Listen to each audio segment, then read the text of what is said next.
Gentlemen, if everyone can have a seat, we are going to begin. Okay. Very good.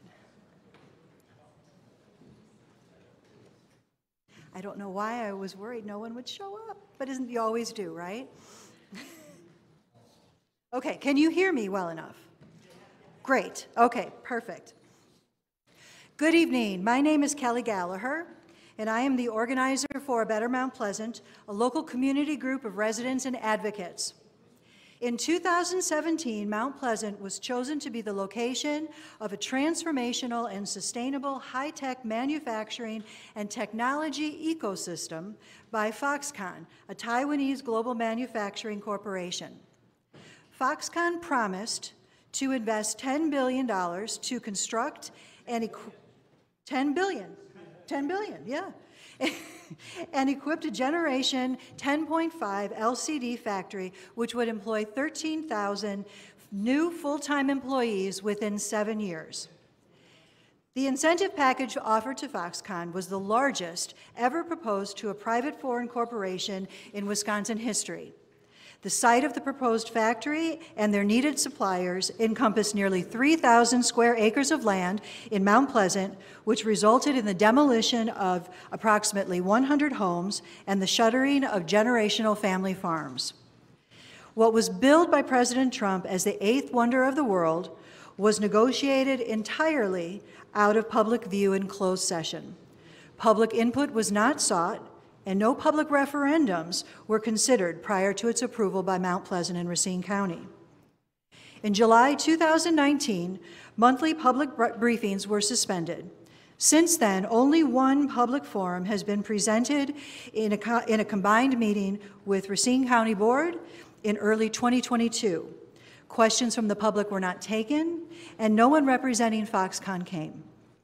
This past February, members of a Better Mount Pleasant gathered signatures for a referendum petition in the village. We knocked on doors and talked with hundreds of residents. The number one topic of conversation with our neighbors, by far, was Foxconn. The most frequent comments we heard centered on the overall lack of public input, the spending of millions in TID funds long after promised plans faltered, and why no one seemed to know what Foxconn was making or planned to make in the future. It was clear residents wanted a conversation they weren't getting at Village Hall. But from the beginning, there were writers, investigative journalists, and some elected officials who followed our story in Mount Pleasant and reported on it. They did the research and asked the questions too many officials in our community had failed to ask. We decided that if we could find the 5 smartest people who had doggedly followed the Foxconn story, we might have a chance to have the kind of discussion our community really deserved. A DIY town hall, you might say. So we asked them, and they all said yes. However, we didn't want to have just a one-sided conversation. We invited Foxconn decision makers like Mark Hogan, former WEDC CEO, Tim Sheehy, president of MMAC, Jenny Trick from RCEDC, and Mount Pleasant project director Claude Loyce to attend or participate. Unfortunately, we didn't hear back from them. We invited village trustees and Racine County supervisors, as well as our state representatives. A few are here tonight, and thank you for being here. Most importantly, we wanted to give people the opportunity to ask questions or even just to say what was on their mind about our journey with Foxconn and their thoughts about the future. Foxconn certainly hasn't worked out the way we had hoped, and we won't be able to change that. But saying so is an important step in the process of accountability and in trying to determine exactly who gets to decide how a community develops. We think that this is a conversation worth having. This program is designed in 2 parts. First, we will have a panel discussion led by Nilay Patel, founder and editor-in-chief of The Verge, and our esteemed group of panelists, Lawrence Tabak, Representative Gordon Hintz, Kathleen Gallagher, and Dr. David Merriman. The second part allows for the audience to ask specific questions. And we have placed question forms and pencils at each row of seats. You'll see those blue baskets that are at each row. We ask that you remain seated A volunteer will pick up your question and bring it to the front. We may combine similar questions into one just to save some time. And if you have a question that can only be answered by Mount Pleasant or Racine County, you have the option to have us submitted on your behalf by providing contact information for a reply. Also, if you haven't noticed yet, there is a live stream being broadcast right now. So I want to welcome everyone watching online and thank Nilay and the Verge for making that possible. Because you are here tonight, it is likely you have followed Foxconn in Wisconsin over the last 5 years. However, we wish to take a few minutes to go quickly through a timeline of events which will lead us up to today. This timeline isn't exhausted, but it gets to the main bullet points. So let's begin. Okay. Sorry. Okay, there we go. In early 2017, a project called Only Flying Eagle, anonymous request arrives at WEDC office from Ernst & Young, citing a project for 2,000 employees and requiring 750 acres. April 2017, in a White House meeting, Governor Scott Walker meets with Foxconn executives to discuss large industrial development. His approval rating among Wisconsin voters has dipped to 37% following his failed bid for a 2016 presidential nomination. Late May, June 2017, Pitt Brothers commercial real estate brokerage began gathering options to purchase farmsteads on 2 sites, one in Mount Pleasant and the second in Kenosha County, the project Flying Eagle. The purchase price is approximately $50,000 per acre. June 2017, jetting to Japan. Scott Walker and team take a private jet to Osaka, Japan to tour a massive LCD plant, a flat panel factory that Foxconn had purchased from Sharp. And there's often a lot of references to the MOU that took place on a cocktail napkin, which is not true, but the MOU is actually handwritten on a very brief sheet of paper, and this took place on July 12th.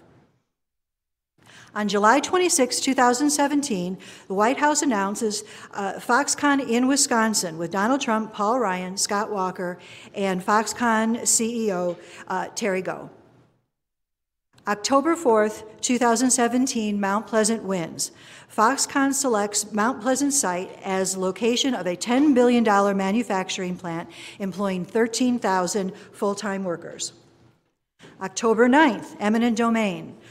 Homeowners in Area 1 received letters from Foxconn Project Director Claude Loyce on behalf of the village stating their property will be acquired through eminent domain for road projects. Not all homes are directly affected by the road constructions. Some are not at all. December 4th, 2017, the local development agreement between the Village of Mount Pleasant and Racine County and Foxconn is signed by Village President Dave DeGroot, Racine County Executive Jonathan Delagrave, and SIO International, a Cayman Island corporation, and 2 Foxconn subsidiaries. June 4th, 2018, Mount Pleasant votes to declare 4 square miles of proposed Foxconn development is blighted. This unprecedented in size and scope, the area includes luxury homes and heritage farms. June 20, 2018, downsizing. Foxconn reveals plans to move from a massive Gen 10.5 flat screen factory for large TVs displays to a smaller generation 6.0 plant, applications for automobile type screens. June 28th, 2018, the 8th wonder of the world. Donald Trump leads groundbreaking ceremony in Mount Pleasant. January 2019, no factory. Foxconn executive Louis Wu tells Reuters, in Wisconsin, we are not building a factory. Early 2019, demolition of homes begin. February 2019, the factory is back on.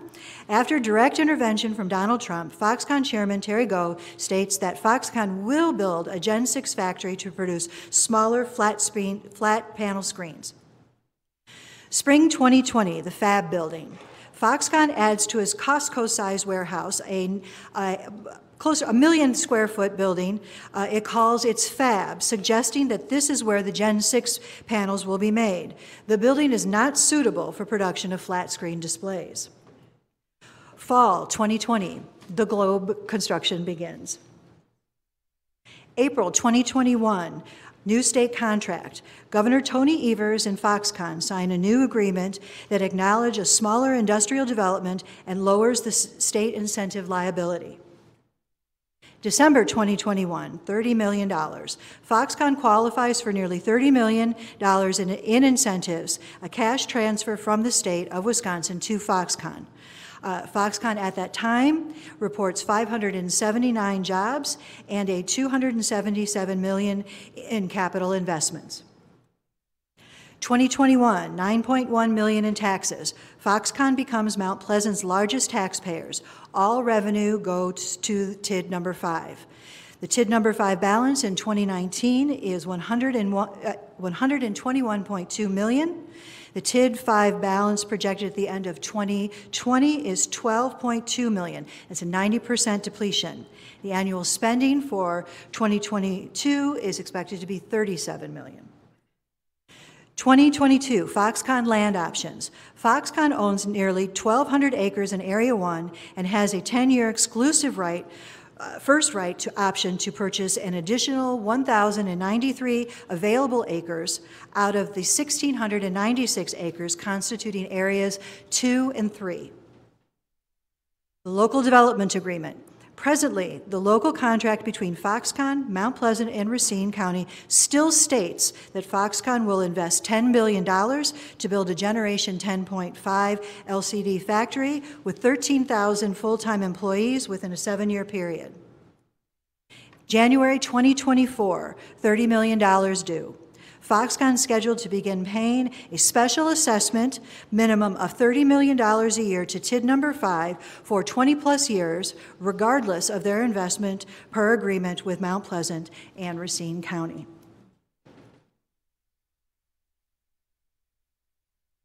Thank you. And now I'm going to turn our discussion over to our moderator, Nilay Patel.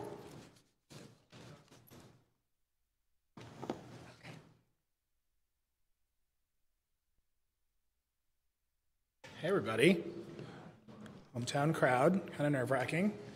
So I'm Nilay, I'm the editor-in-chief of The Verge, CNBC talking head, those are great things, I like being those things. More importantly, I'm from here, I'm from Racine. I grew up here, I went to Unified Schools, my dad's here. So I know there's a lot of thoughts about Foxconn in this room. I know we're gonna have a good discussion about it. This group is very smart, they've been covering it very deeply. I'm gonna just ask that we keep the temperature down in this room because it's home and I care a lot about home. And also I don't want you to embarrass me in front of my dad. We good? Okay, so real quick, I just want to go down, have everybody introduce themselves and we'll get into it. Lawrence, start with you. Hello, Lawrence Tabak here. I have been reporting on the Foxconn development since its inception. And last fall, I published a book through the University of Chicago Press called Foxconned. And I'm happy to be back in Racine and looking forward to talking with you over the next few hours.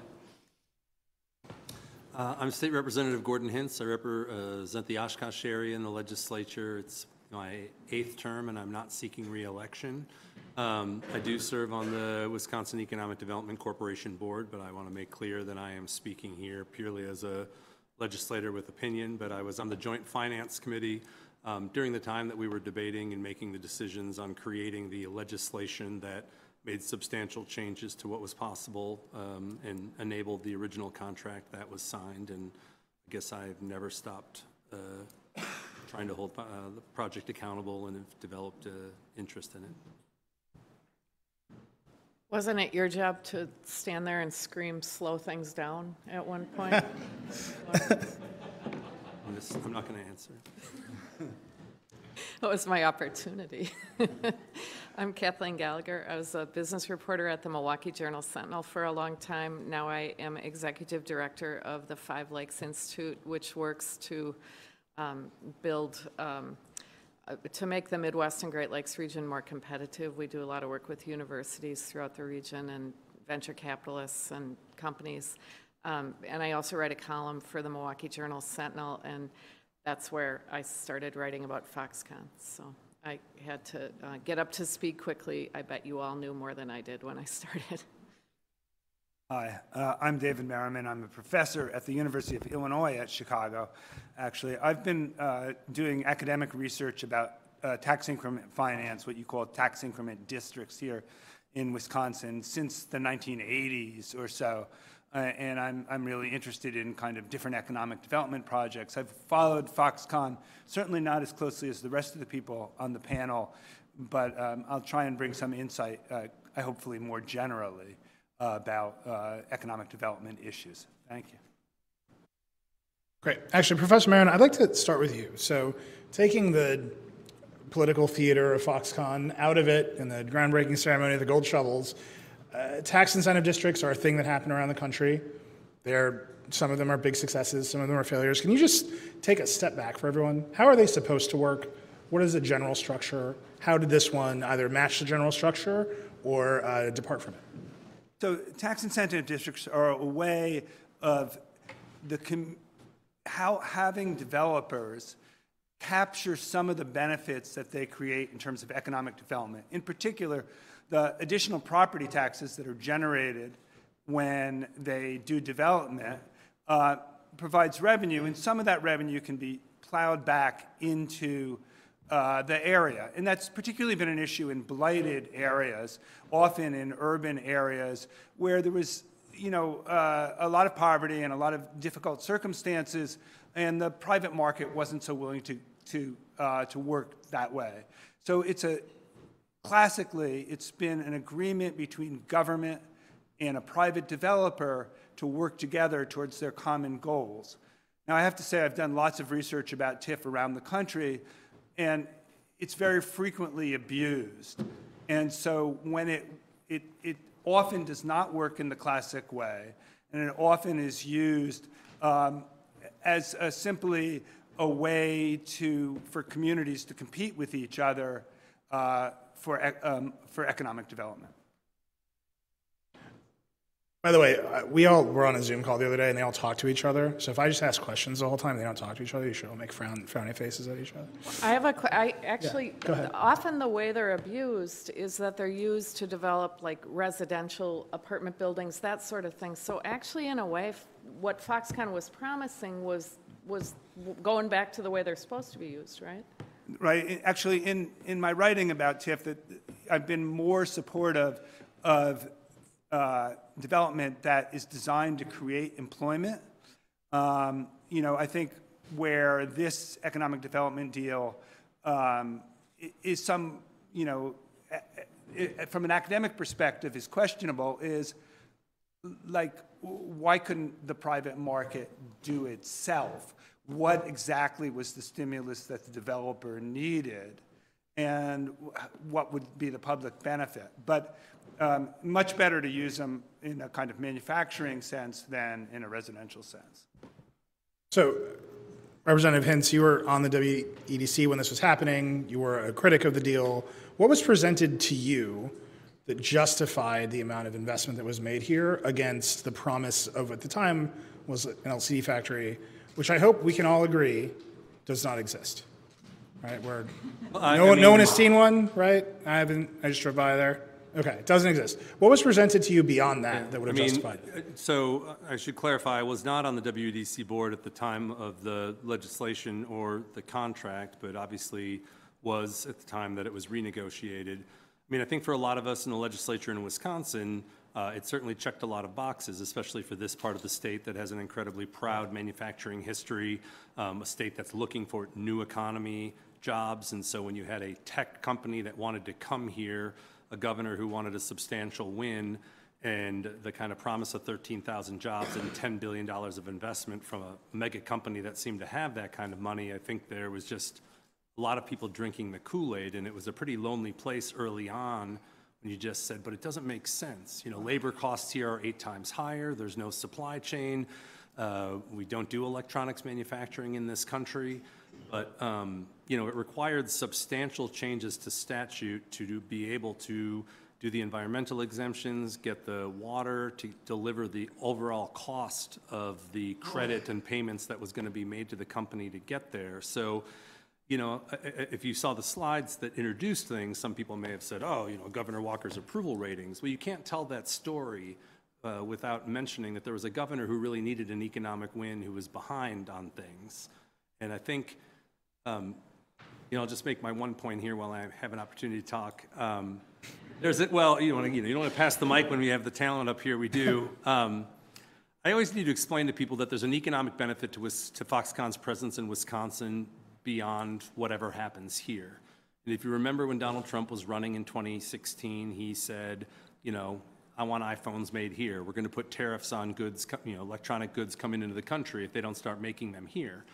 And of course, Foxconn, wanting to keep their major market open, wanted to develop a domestic presence. And when you think about the fact that you could be in Paul Ryan's congressional district in a state Donald Trump barely won and need to win again, and a governor who desperately needs it, it makes a lot of sense. You know, days after the announcement, they said that Donald Trump and Paul Ryan said they were no longer considering tariffs on electronic imports. And so whatever money Foxconn's lost over time, they've already won, because it seems that moving dirt around and whatever ultimately happens here has curried favor that they have some domestic presence. And I think people need to understand that it's a different calculation for a company like that than the hopes that we were ultimately clinging to. But I would just say there was a lot of people that were really excited.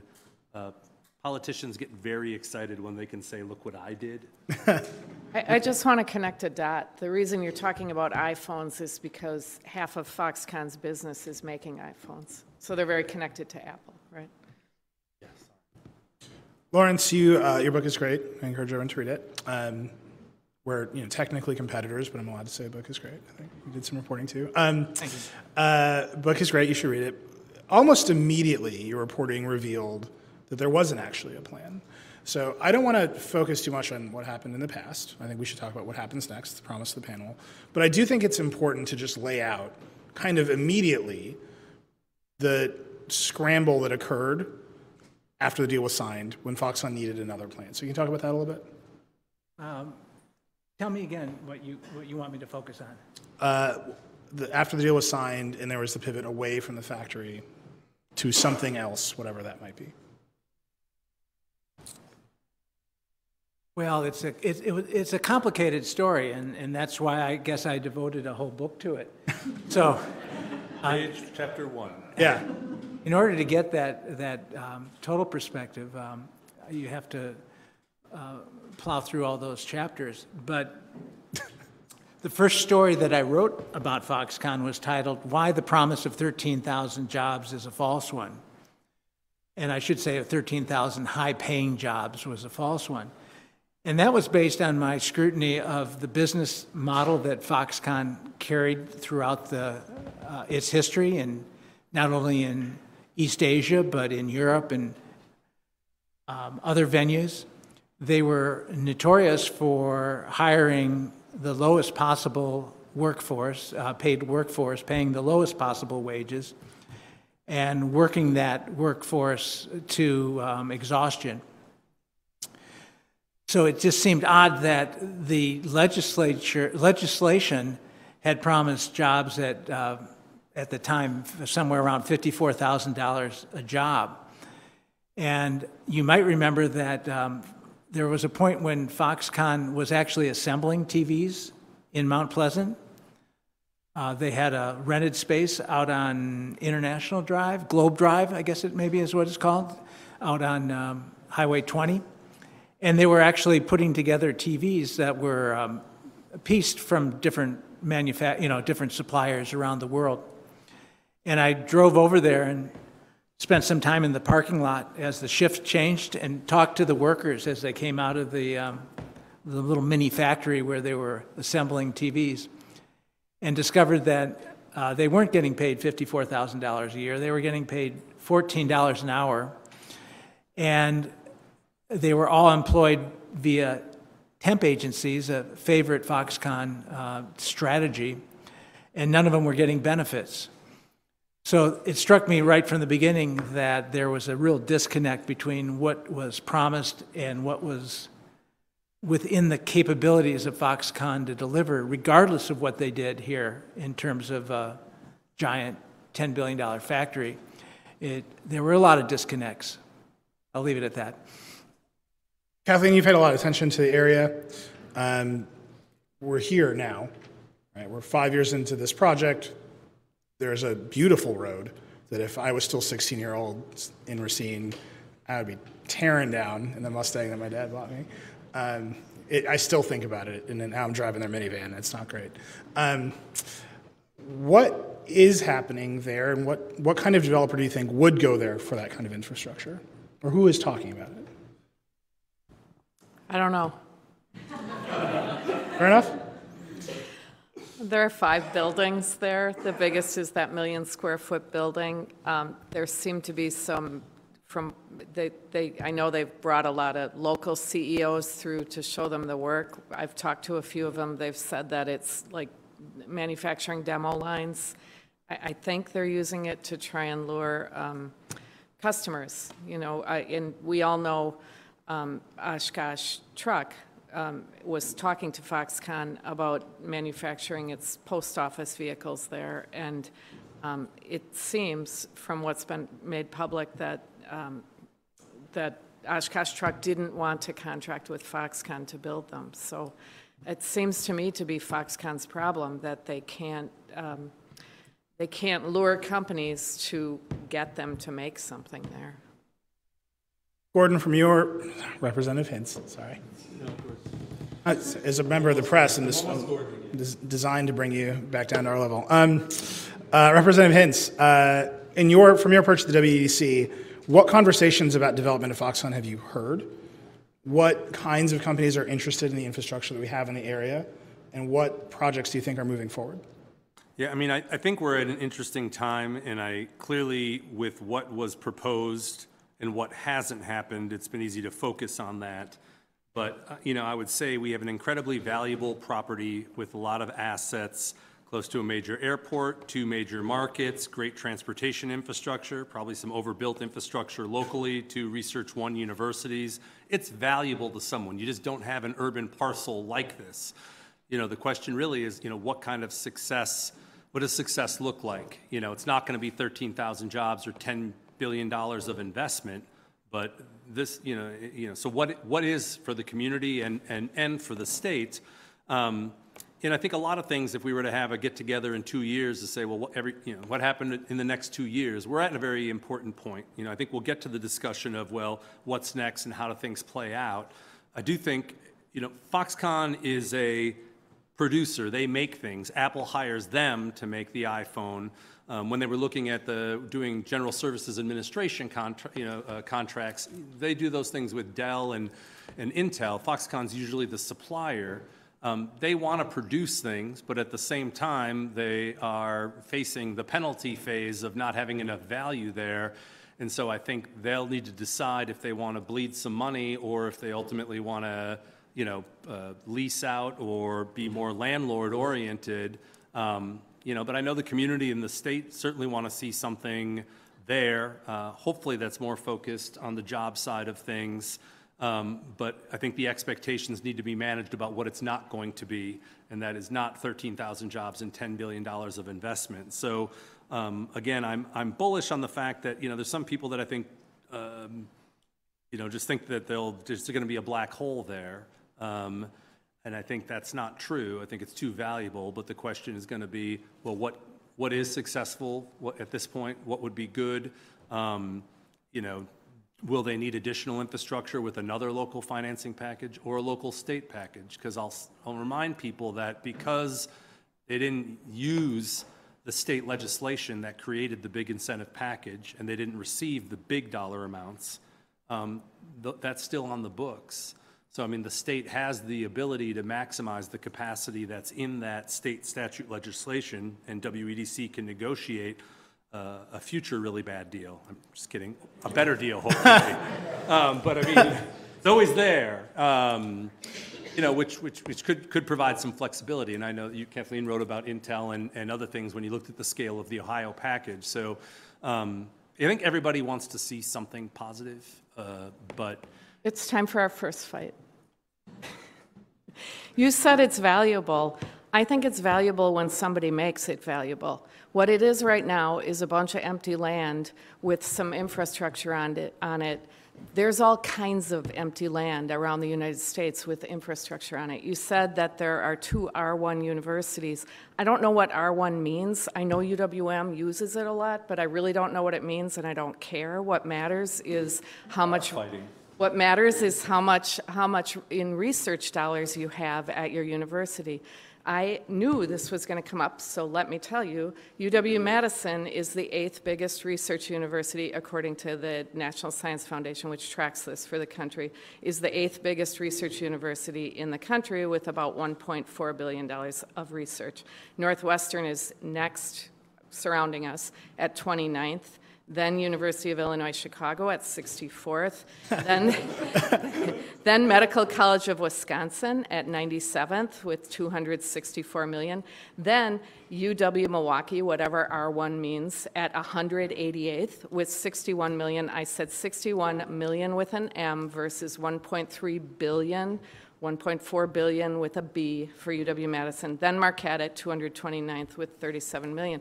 So one of the problems with this land, yes, it's near O'Hare, yes, there's good infrastructure, but one of the problems if you want to attract Intel, which chose to go right next door to Ohio State, which is a big research university, one of the problems is that you don't have a big research university next to it, and so you don't have all that research going on, the professors, et cetera.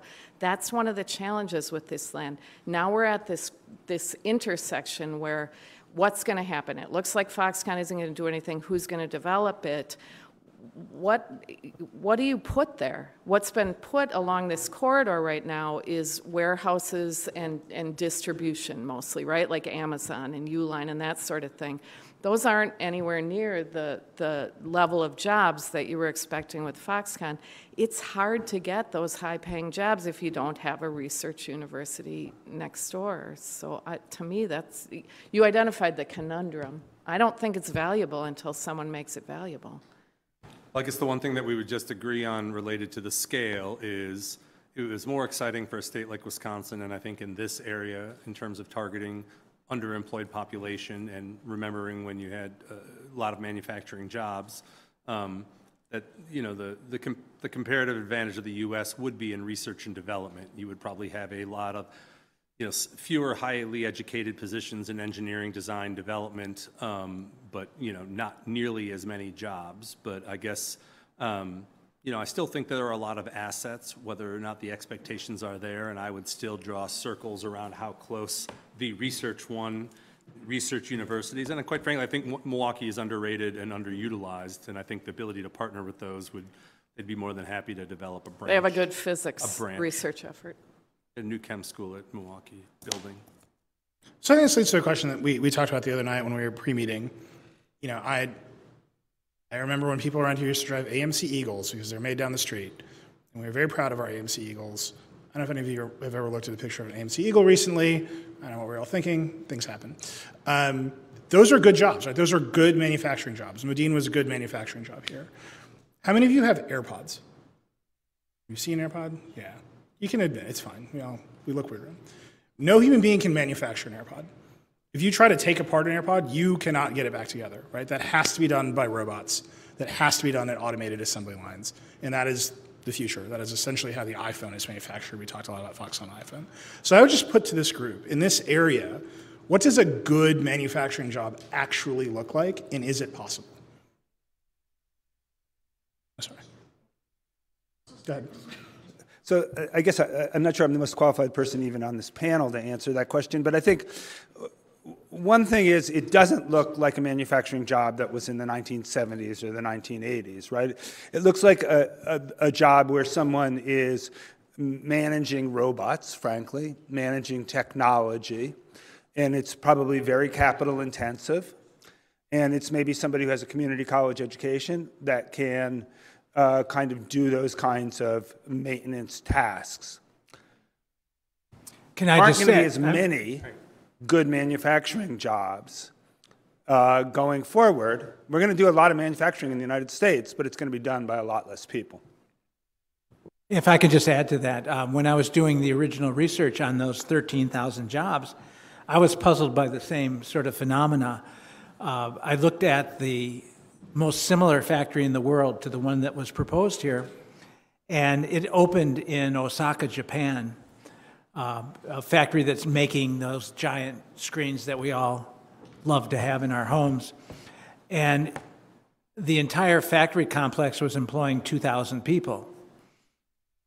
And most of those people were engineers and technicians working not with their hands, not kind of in the model of a automobile manufacturing model that I think a lot of people had in their heads when they thought about Foxconn manufacturing, but they were people working in front of computer screens, technicians. And as Dr. Merriman said, they're working with robotics rather than with the old-fashioned manufacturing that made Racine, one of the cities that made America's things. So right, as I said, there were disconnects from the beginning, and that's another one.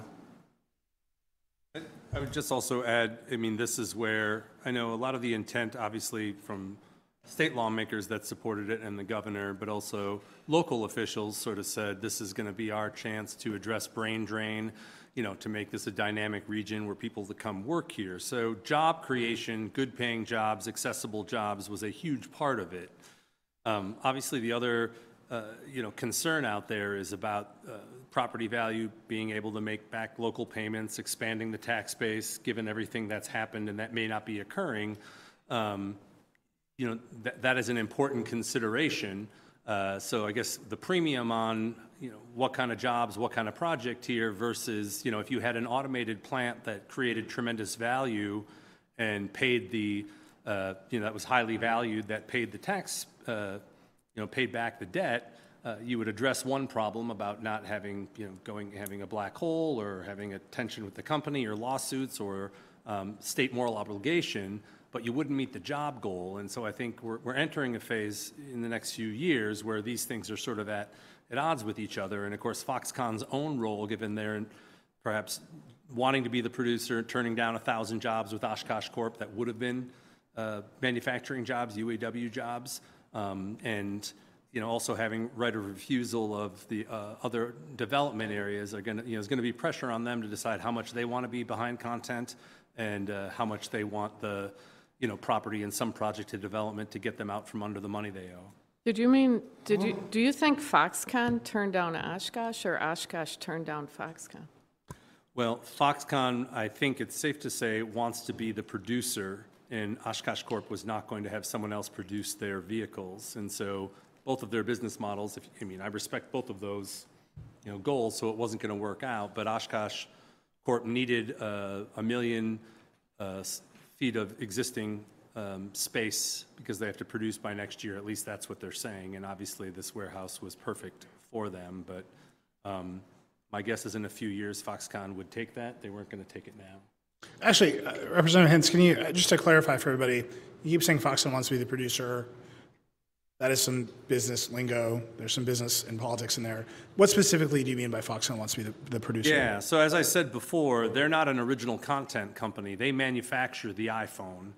So Apple designs it, but when your iPhone is made at a Foxconn plant in China, they want to make things here, and I think that is sort of what they do. So the R&D side of things would be relatively new for them to step up and try to compete with the other technology companies. Oshkosh Corp also manufactures things. So when they inquired, and I don't know what the actual push and pull was, but I think it probably had to do with Oshkosh Corp was, they want to make their own vehicles. They don't want to outsource to somebody else to make those. And I think Foxconn is interested in being the producer for work. But obviously they operate, in areas where their overhead, supply chain, other things are much different. But they're makers, not designers. By the way, can I just add one note to that? When Foxconn was considering Mount Pleasant, in Wisconsin. Terry Goh sent a list of questions. I've received this as a part of a Freedom of Information Act. I got a copy of the email when I was plowing through these thousands of documents. They asked a number of questions. The number one question they asked was about unions. And they wanted to be reassured from Governor Walker that unionization was not going to be a concern for them. And the response they got was that, hey, no problem, we've taken care of that. Actually, on that note, right, we are aware of the labor force here in Wisconsin. We're aware of what people here would want to do. Any of y'all have looked at what labor for Foxconn in China and other countries where Foxconn operates it here? I would just tell you, based on my experience here, it doesn't feel compatible with Racine, right? That we're going to have lots and lots of 20-year-olds living in dorms on the Foxconn land, going to work, and being miserable enough that the company has to install nets so people don't jump off the buildings. Like, that doesn't, correct me if I'm wrong, that doesn't feel like Racine and Mount Pleasant to me. On the flip side, Foxconn building a giant automated factory that creates a lot of value and pays the tax base and does not require that kind of labor might be a net win, right? That could be something they do. It doesn't involve the labor costs that we've talked about being higher than overseas. It doesn't require that kind of workforce management. It doesn't require union busting. I don't think the robots have unionized yet. That'll be a great Verge story when it happens. Wouldn't that be a good outcome? Isn't that something that we should push Foxconn towards, or is that just not possible? Is that something you think they would consider? You're on the panel, I'm just moderator. I can't answer it till you answer that. Well, it's a lead up to my next question about the status of the existing contract, right? And so the reason I'm asking this question, I'm putting it to all of you, would the community want a giant robotic factory sitting in the middle of the community, near the airport, near universities at night, build a management administration degree to go operate an automated factory? There's a very famous story about President Obama sitting down with Steve Jobs and asking the same question that every president has asked every Apple executive for years now. How do I get an iPhone built in America? They all want it. And Steve Jobs said to President Obama, you can't. We have not invested in the education of engineering management in this country such that, it's September, next week Apple's going to announce the new iPhone. They're going to ramp production of the iPhone. And Foxconn is going to bring 10,000 engineering managers into the factory to run those lines. And at the end of it, they're going to let them all go. And they're going to go get other jobs in Shenzhen. And then they're going to come back. We don't have that fluidity of a labor force here. So Steve Jobs said to President Obama, you can't do it. It can't be done. Get over it. He was Steve Jobs. He was allowed to say things like this to the President of the United States. Tim Cook did not say that to President Trump, somewhat famously, right? Tim Cook managed the Trump relationship very closely to keep those tariffs at bay. Do you guys remember this? There's a photo op in Texas where Trump opened a factory to build a new Mac. And he said, I opened this factory, we're building the Mac here. That factory had existed for 5 years. Right, it's true. And it was the same factory. It was run by a company called Flex, very much like Foxconn is a contract manufacturer. But the relationship management that needed to be done to say we were manufacturing in America was very important. But I think the question for this community now is, can you build the labor force to run a factory like that? Would you want to invest these dollars in building that labor force? And I think importantly for the status of the existing contract, which I think Kelly had on the slide, still says there's going to be an LCD factory. Is there an obligation to do it in order to bring the deal to fruition, or is it time to do something else? Well, I mean, I'll just say that. Can I ask before you, just one, would the jobs in a factory like that pay more or less than Amazon is paying? Engineering management in China, they're super expensive. So actually what all these contract manufacturers will tell you, I'm going to just plug my own podcast, but the CEO of Flex is on the Decoder podcast, and she happily told me, these jobs are more expensive than you think, right? The price of labor in China is skyrocketing, actually, and all of those companies are aware of the geopolitical situation around the world, and they're trying to move out of China. So Apple's actually going to build the iPhone in India starting this year at massive scale because the labor there is cheaper, and the Indian government My dad knows my feelings on the current Indian government, but the Indian government is very nationalistic in saying you can't sell iPhones here. There's 1 billion of us. You can't sell iPhones to this population unless you build them here. So Apple, Foxconn moving to India. But it's because the labor in China is expensive. I would just say that, I mean, this gets back to the balancing act, and I think the first thing is to right-size expectations. You know, the local contract still is based on the $10 billion of capital investment, 13,000 jobs. The state amended contract is for up to, 1,454 jobs. And I thought that was actually one of the better moments that we've had because the company approached the state and they arrived at the contract with WEDC for up to 1,400 jobs, about 10% of what was originally promised. And I thought, okay, is that what we can expect? Or up to that. And we know they're saying somewhere between 500 and 800 people are assembling server panels, and I don't know, how long-term that is in the existing property. But again, there's the issue of, meeting the valuation to make the community whole financially, and then what does the modern world, look like? I mean, we manufacture more in the United States now than I think we ever have. We just have far fewer people because automation and productivity have increased significantly. And if it's a manufacturing place, it's more likely to be automated. If you had 200 engineers in highly skilled jobs, which we would love to have here too, but we also know we face a labor shortage. I mean, these are going to be kind of challenges. If anybody's been in an older community like Oshkosh, whenever we're trying to develop the riverfront, people are like, we're going to build senior living on the river. Why can't we get that? At some point you need something, and you've got other holes to fill. But I think some of the issues that are coming due on this probably will force some action. But I do think it's a question that the village and the county and others should sort of manage expectations for what success looks like and quality given, and they should quit repeating. Although it's been a little while, but I mean, there was a lot of denial for a while that like, nope, it's 10,000, it's 13,000. We don't know what's going to happen. And I think managing the public's expectations and getting input of what we would like to see would be better, given that the original sale job was jobs, was people, and that's not where we are now. An additional point on that same kind of theme is that throughout the world, one of the most common wishes in economic development is a new Silicon Valley. People all across the world, politicians and I guess economic development professionals, all are looking for that secret sauce that could produce a new kind of high-tech cluster. And when the Foxconn development was first portrayed, that was the image that was in everyone's head, I'm afraid. And you might ask yourself, and maybe you have, why did the Foxconn development encompass 3,000 plus acres when a factory of the kind, even of the huge factory that was envisioned, could be built on 1/10 of that land?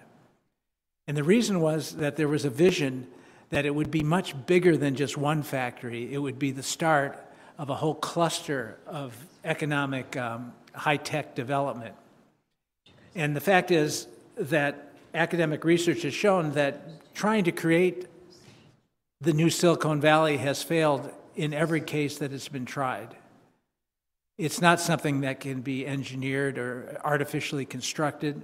It's something that grows organically out of a lot of complicated factors, including, as we've talked about, the right kind of academic environment. So I think that's an important image to have in your mind when you think about what was the original concept and why was it so expansive? Why was it so large? There was a grandiose kind of expectation for what could happen. And the fact that it didn't happen, it really shouldn't be a surprise to anyone who's sort of studied this kind of thing. We've got a few minutes left, and then I've got a stack of questions here. I will say this audience is very smart. You have a lot of questions that was on my list, so we'll get to those. But I want to actually end just the formal sort of period here by asking a question that I've thought about a lot.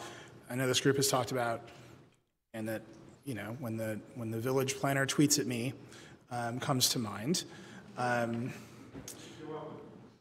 What's up, homie? Right, the current situation is there's a bunch of infrastructure built out to that land. There's a lot of water, there's a lot of power, right? And maybe Foxconn is going to make a bunch of payments to increase the tax base. And maybe you think that's a win, right? Maybe your position is we've won. Something will happen and we set ourselves up to succeed.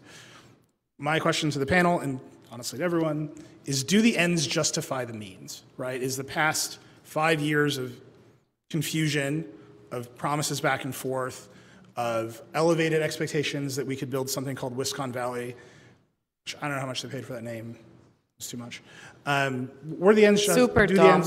The ends, Super dumb. This is one of the lowest points in Wisconsin, the Valley. fair enough. Do the ends justify the means? Let's go down here. Lawrence? Well, the way I would answer that is I would delay the answer and sort of poll this audience. I mean, it's your community. And the great travesty in my mind is that no one took the time to ask that question. I remember when I was first reporting on this, a number of people in this community said, you know, I feel like I've been run over by a train. I feel like it's just been a huge, unstoppable force, and that's exactly what it was. There were a lot of forces arrayed to make this happen, and not once was there a survey done of the local populace. There was certainly no referendums. A lot of people moved to Mount Pleasant because it was kind of a rustic, pastoral place to live. If you'd asked those people if they wanted a mega factory in their backyard, they might have come up with an answer different than their elected representatives. And speaking of elected representatives, I look back at the original campaign material from the village president in Mount Pleasant, and he ran on this platform: small government, transparency, and lower taxes. Those were his three platforms. And I would ask people that live in Mount Pleasant, have they seen transparency? Have they seen lower taxes? And does their government seem like a smaller one and a more, approachable one? The village of Mount Pleasant's debt is more than 500% of its operating revenue. I'll say this, and I primarily operate on the state, side of things, and I think there's a lot of misunderstanding because the price tag was so big about the fact that they were going to get, cash payments of 17% of the hires they got. Well, they never got any of the big dollars. The $3 billion you heard thrown around, a lot of people assume that we just gave them this check. The state cost us to date is like $250 million. And then about another $200 million of highway infrastructure for local roads, but a lot of it was one-time infrastructure money, but none of the big ticket dollars, and that deal's done. I think part of the challenge is 1 year, probably a year after the project was announced, we knew they were no longer going to be making LCD panels. Yet the public comment from the company, from, state lawmakers that supported it and from a lot of local government was, no, it's still there, and the existing local development agreement still refers to, and the infrastructure built is built around the 13,000 jobs, $10 billion investment. I guess next year is the penalty phase when the company has to pay a penalty for not meeting the expectations of that development agreement, and I think that is the question that that comes about. Are they really going to just pay it? Are they going to drag it out in court? And the village does have some leverage, and there was the reason they probably maintained the development agreement, even though it was totally out of line with what was really happening. I think they did, they did so because they felt like they could get this infrastructure paid for. From the beginning, one of the things that I think the locals and the company got wrong is if you're going to take taxpayer money The part of that you have to get right is you have to be transparent and you have to be accountable. If the company had said, you know what, there isn't a market for LCD panels, the labor costs are too high here, we can't compete, we need to reimagine something, I think people would have said, okay, let's figure it out. Like, what can we be market competitive on? Instead, they continued to just gaslight and snow and lie about, and they were so dishonest with the public. And then everybody that continued, I don't know when the last time going through the timeline someone mentioned 10,000 or 10 billion and 13,000, but it was too recent. Because, I mean, literally, it was 4 years ago. We knew they were no longer going to be doing any of these things. The burden, the financial burden of all of this is in large part on the locals. You know, the state to build out the highway used federal money, right? I mean, it's the locals who are carrying the debt and who have the TIF and who the people whose homes were torn down. And I mean, obviously the elected officials here chose to do it, but the issue going forward is what happens if Foxconn doesn't make that, and I think it's more than 30 million, I think it's like 33 or 6 or something. What happens if Foxconn doesn't make that tax payment in 2023? The Mount Pleasant's bankrupt. Right? I mean, that's the concern, and I don't, who's answering that question? Is Foxconn going to make the payment? Have the locals gotten some secure agreement from Foxconn that they intend to make that payment? Because everything falls apart if they don't make it. So, I mean, are we going to get to that, or did you want to break into that? So this entire stack of questions is what happens if Foxconn doesn't make the payment. By all means. Can I just get back to the question of do the ends justify the means, which I think was a good question. I think one problem is we don't know what the ends are. We really don't know what's going to happen, just for the reason that Kathleen just raised, right? We don't know. We hope Foxconn is going to make the payment. Doesn't seem in Foxconn's interest to keep making payments given the scale of operations they're operating now. And their margins, which are what, like 2-3%? It's a low margin company. So we don't really know what will happen. We don't know if it goes to a legal fight, what will happen. People can tell you they think they know, but I don't think anybody knows until you go to court and find out. The basic question, though, about the ends is the community better off now than it was before? Right? The community might be worth more in terms of land values. That doesn't matter. What matters is the quality of life better, or do you envision it becoming better in the future? And how would the community know? We don't know what Foxconn is doing. We don't know if they're going to make the tax payment. How would anyone know? I don't think anyone knows what the future is going to hold. I think you're right. I don't think the burden is falling on the community, on Mount Pleasant, but the risk is falling on Mount Pleasant, right? If Foxconn decides to default, Mount Pleasant's not in a good space, right? Maybe they can survive that, but it's not going to be pleasant. Not so fast. That was my lead Not so course. fast?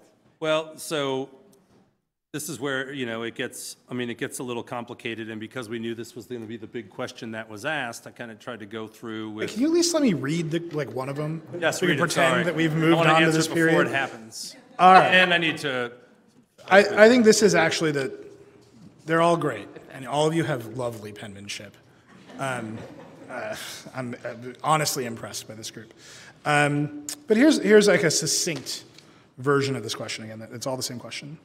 If I default on my mortgage, I lose my house. If Foxconn fails to meet its financial obligation, what happens to the municipality, the county, and the state? I can tell you exactly what happens, because it happens in the Midwest all the time. The village defaults, maybe the county defaults too. They sell the debt. It's all about the debt holders at that point. The debt holders are like somewhere probably in New York, and the debt holders form a committee and they decide what happens. And what generally happens is they sell the debt for, 40 cents on the dollar, and they hire people to come in and fix it the way we could have fixed it before all that happened. But we're sitting here not doing anything, waiting to see if Foxconn makes that payment. So I'm going to... So what was expected to be built there by next year was going to create $1.4 billion of value, which would produce a little more than $28 million in increment. What's there now is like $11.5 million, so that value is there. The penalty phase that they will enter into is the Foxconn is contractually obligated to pay the difference to make the village whole. That is under contract and under pure law.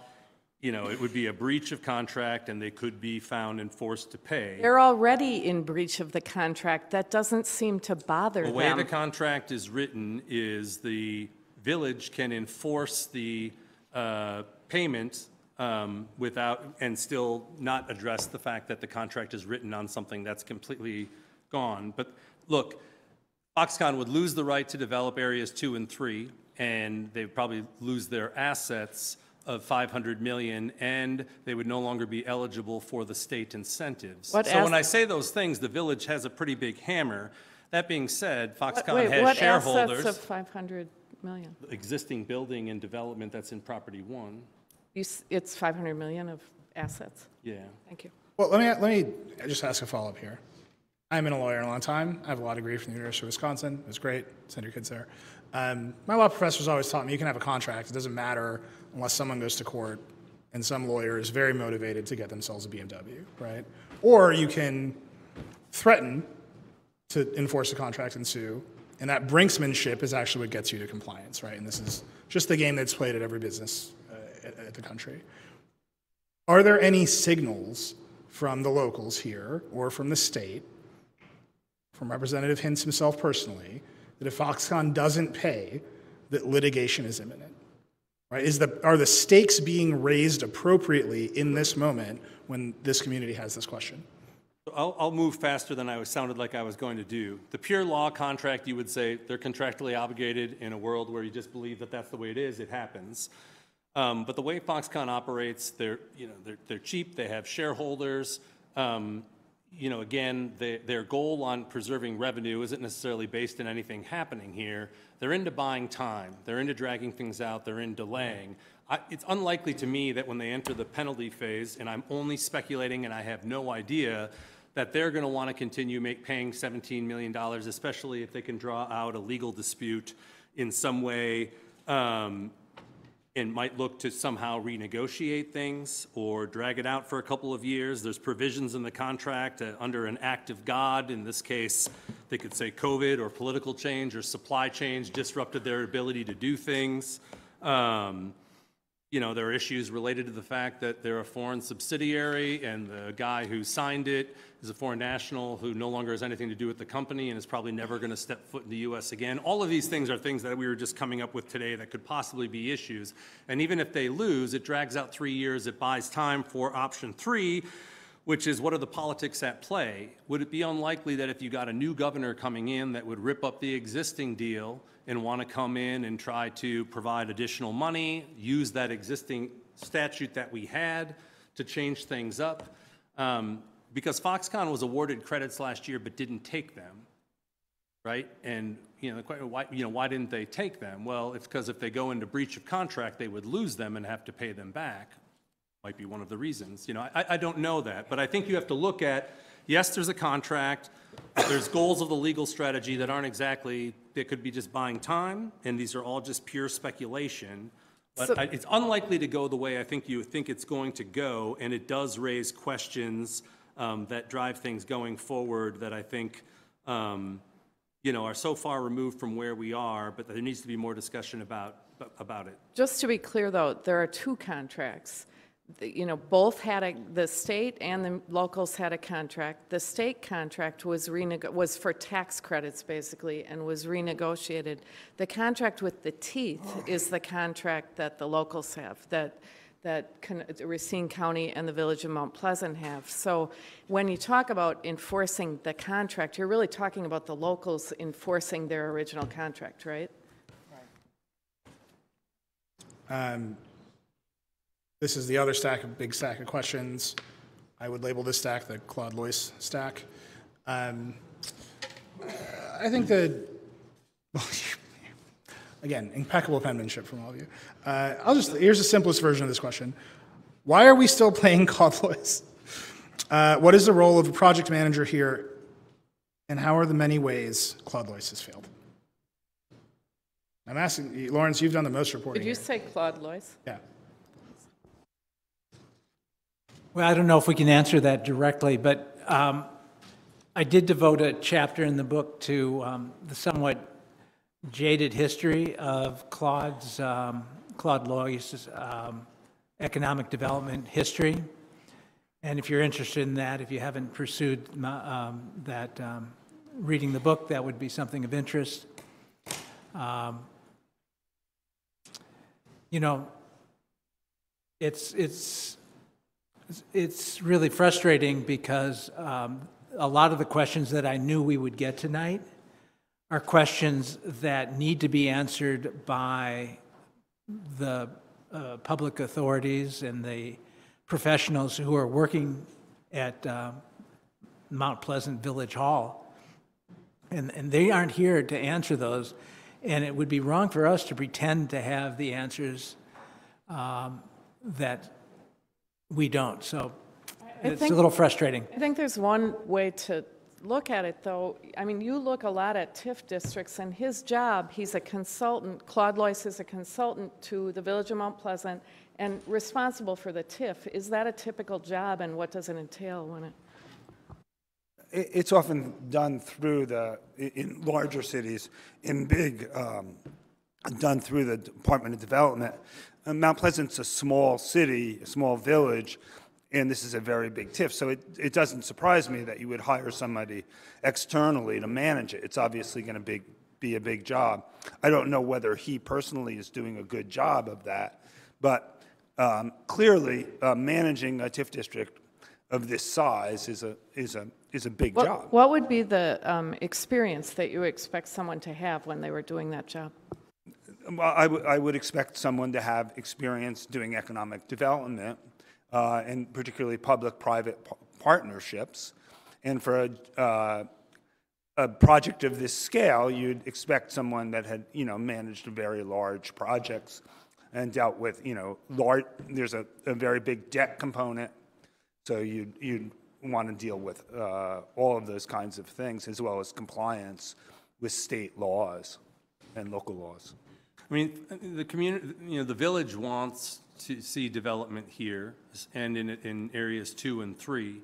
Under the current arrangement, Foxconn has right of refusal, as I understand it, on areas 2 and 3. The other development areas that would be jeopardized. So there's plenty of incentive for them to want to stay in. That being said, how long are they going to want to make payments given that even their own new plan with the state is never probably going to reach the full valuation that is set up in the current deal?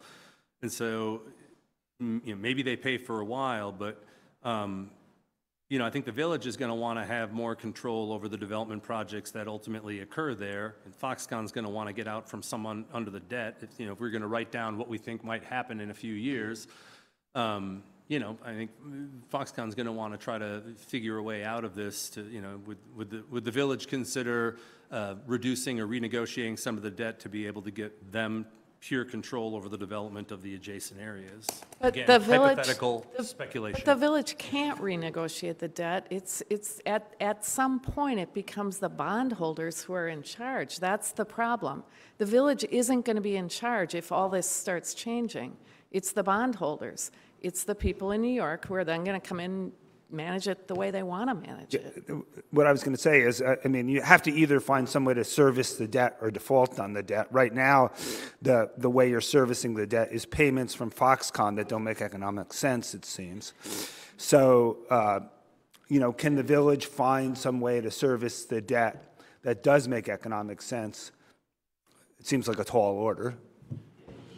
Yeah, when your debt is 500% of your operating revenue, Well, right? yeah, it's a big debt, and you've got a lot of undeveloped land. So you have to create some economic activity to service the debt.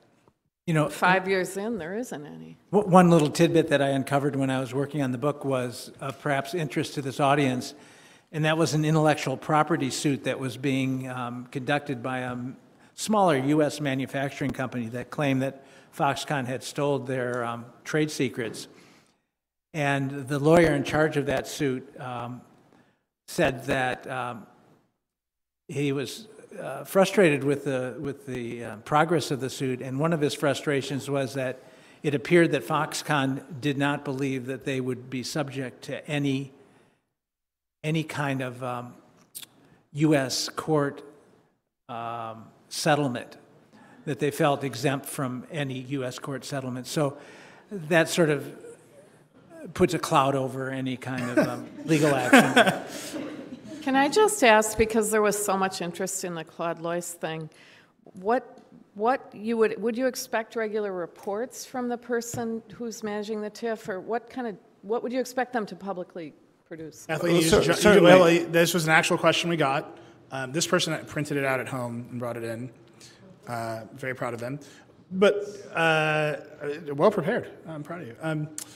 How does Wisconsin compare nationally in regards to good governance practices, in regards to TIF restrictions and regulations, and I think in communication? Yeah, so I've actually looked at that question. I mean, yes, all states require some reporting on the debt. Wisconsin actually has, I would say, better than standard, certainly better than my home state of Illinois, in terms of the reporting requirements and the regulations with respect to TIF, et cetera. This is obviously a huge project. So for a project of this scale, you would probably expect, much more thorough reports. Now, there's not that much economic activity to report on at this point, but you would expect frequent reports, you would expect audited reports, et cetera. So, yeah. Let me just follow up on that question. Do you think Mount Pleasant, the local government here, has been transparent enough, has been communicative enough? Do they match the standard you've seen elsewhere? Are they below it? Are they above it? I haven't followed precisely what the local government did. My understanding, in many states, there's a requirement for public meetings before you can have a tax increment finance district. There's regular reports that you would do to the elected council, and my understanding is that there hasn't been a lot of reporting here. But I should say I'm an outsider, so I haven't followed it blow by blow. And Nilay, I think it's back to what you were saying earlier about do we care what the outcome is? Because I think one of the reasons there probably hasn't been, as long as Foxconn's making their payments, you hear things like, hey, like some of my state colleagues have said, like, well, we don't care what they're making. They can make what they want. Or, they're hiring people, they're making their payments, they're on the hook contractually. Does it matter what they're doing there? And then when we read the Josh Deese's piece and we hear what's actually happening in there, it doesn't seem productive or real, but it gets back to that question, should we, if they're making payments, if they're contractually obligated, if they're on the hook and we feel good about that, why should you care, I think when we talk about transparency, if you're going to have something of this scale and you're going to take taxpayer money, and I think Foxconn was ill prepared for that in their first massive U.S. domestic experience, because as I understand, in China, when the national government signs off, it's go do whatever you want. They ran into state law, state politics, contentious election cycles, scrutiny, and a number of other factors. So I think it's not easy to compare it to other examples of transparency, but I think part of the problem is, well, look, everything's on schedule, whether, in terms of payments, something's happening there, they're making something, some dirt moving. If the community isn't getting the reports and the information and having the meetings, does the community have recourse, in terms of how a TIF operates? The recourse is to change the government. So that's ultimately in a democracy. If your elected officials don't do what you want them to do, you change your elected officials. But in terms of, I don't know what particularly the state law, there is some state law governing what kind of TIF reporting needs to be done and there may be some, legal avenues if that reporting is not compliant. All right, we've got a few more here. We've got a few more minutes, and I want to end on actually that note as well. But let me ask a few more here as quickly as we can go. The state was able to downscale the contract with Foxconn. Why hasn't the massive infrastructure also been scaled back?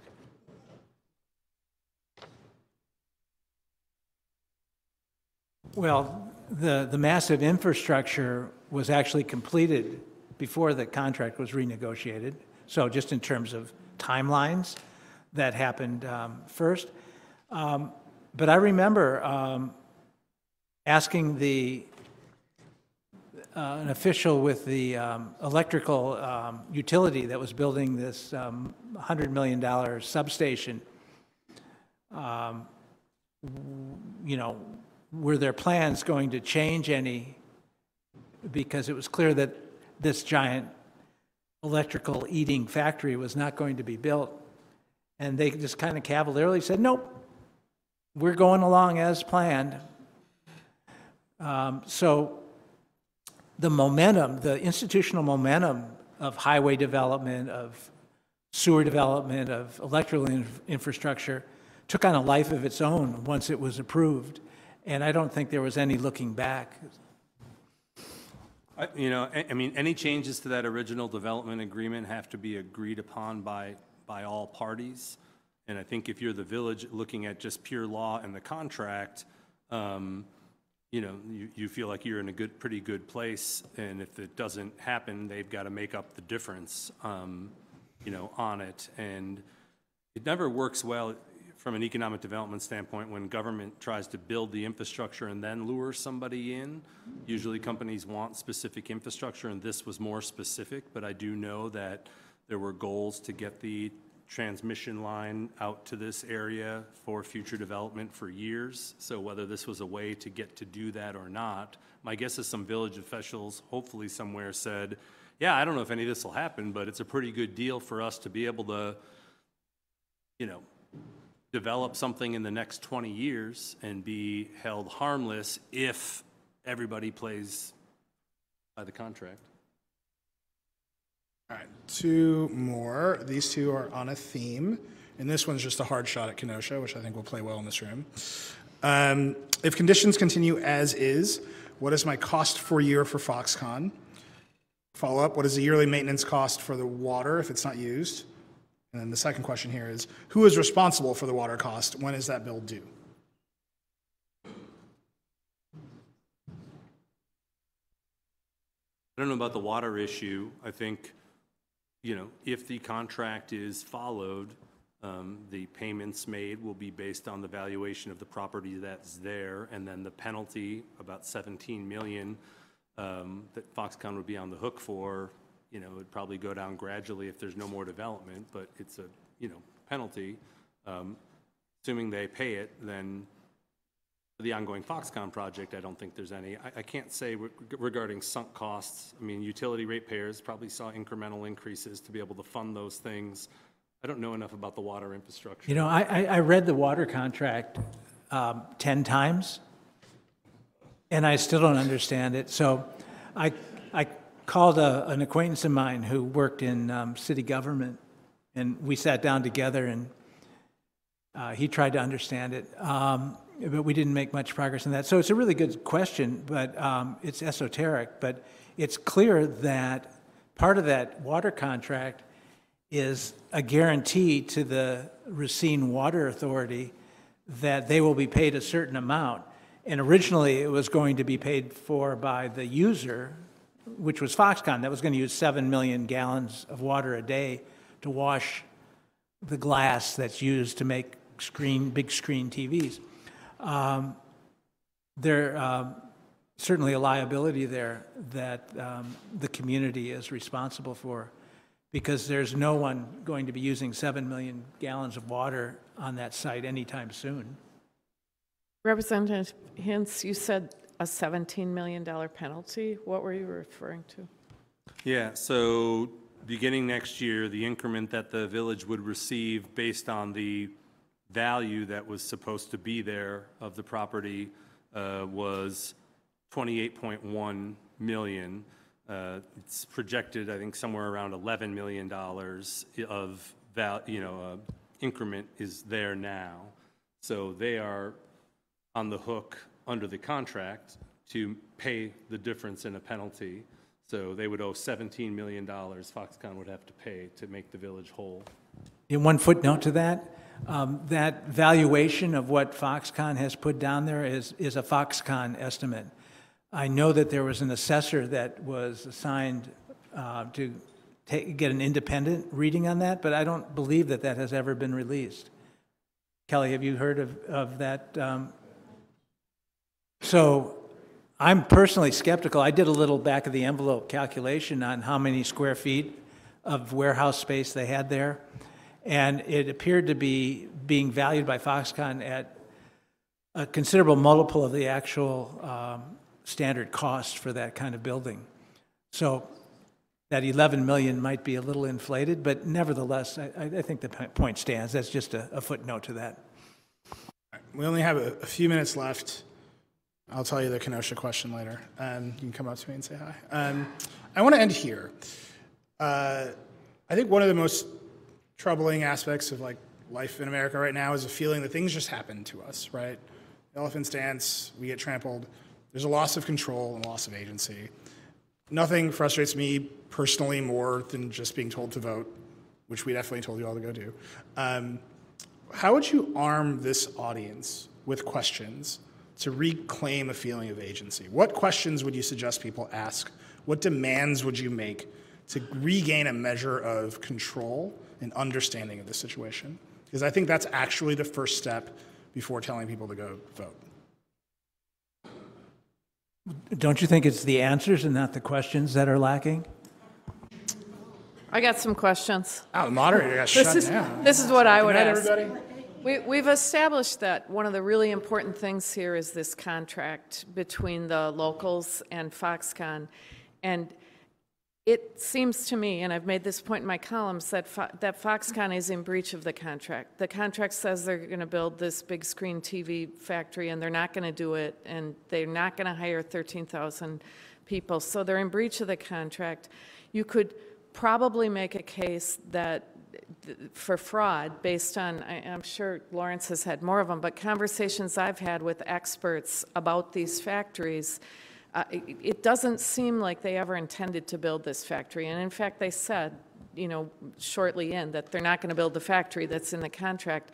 So I think it would be perfectly reasonable to go to the local officials, village and county, and ask them what legal recourse they have, and not that they have to do it, but to get them to hire a law firm and say, here are the parameters of how we could sue for breach of contract and for fraud. I mean, I know there was that one suit that Hintz guy put out, and that got at some of that, but that seems reasonable. How can you make decisions about how you feel about this if you don't know what levers the village and the county have? And I would just say, even more generally, I would ask local officials for various contingencies. What happens if, Foxconn doesn't make the payment in this year, et cetera, et cetera? How are you going to respond? Lay it out on paper now. Tell us what you'll do, and start to have a discussion about what's the best way to move forward. I would say it will be public record. We're all aware of this. So, I mean, you don't have to say what are you going to do, but what are your 5 options for what you could do, right? Yeah, I agree with that. What are your options? I think the contingency thing is real. I mean, on the qualitative side, I think the community should have the expectations. I mean, I read all the press. Village leaders here were adamant that this was about jobs, good-paying jobs, and making this ending the brain drain. Well, if that's not happening, what kind of project can we expect, assuming things stay on course? That's one question, but the contingency thing is real, because I do think village officials seem to be, well, the contracts there were good, whereas, and I'm not saying that they're not going to pay it. I just don't think they're going to pay it. I don't think they're going to pay it for the next till 2047 or whatever, right? I mean, they're simply The project with the state is at 6% capital investment and 10% of the jobs of the proposal that the deal is based upon. What happens if they have a 3-year legal battle and then they ultimately settle or they attempt to renegotiate? What happens if a new governor comes in and tries to enter and, buy some time for them or make some payments or use that, do another really horrible deal? I mean, these are real questions, but assuming that things are going to go just as planned, because the penalty phase that they're entering next year, creates an adverse situation. Foxconn is well funded for a prolonged legal drag out where they try to buy time, which is popular, and I don't know if the village is, because payments need to be made on that. So those are the kind of questions I think that contingencies for what if this happens? What are we doing? I have one more question. I saw Intel's spec sheet, and Intel required 1,000 acres or more initially, and then they wanted an option for 1,000 additional acres. We know from the press, from all the economic development people, basking in the glory of being second, we know that they offered Intel 800 some acres, and half of that was the pumpkin farm. How come they didn't offer Intel the 1,000 acres? The only thing I can come up with is, did Foxconn block them from offering the 1,000 acres, which would tell you something about kind of how this can be developed. I think that's it. I think it's our time. I want to thank all of you. I think the questions were excellent. I thank the panel here. I'll turn it back over to Kelly.